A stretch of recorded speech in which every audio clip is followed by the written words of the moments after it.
Huwag na huwag kang maniniwala kung sakaling may mga multo na magparamdam o magpakita sa iyo sa anyo ng kamag-anak mo o kakilala mo na yumao na. Lalong-lalo na kung ikaw po ay isang Kristiyano at galing sa Biblia ang pananampalataya mo. Ngayong Halloween, uso na naman ang katatakutan at tila baga mga nagpaparamdam daw na kaluluwa, naligaw at tila baga nagbibigay ito ng takot sa atin. But biblically speaking, yung mga multo na nagpaparamdam, hindi po yan yung mga taong yumao na.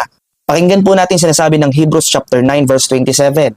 Just as people are destined to die once and after that to face judgment. Sabi po sa Tagalog translation, itinakda sa mga tao na minsan lamang mamatay at pagkatapos ay ang paghuhukom.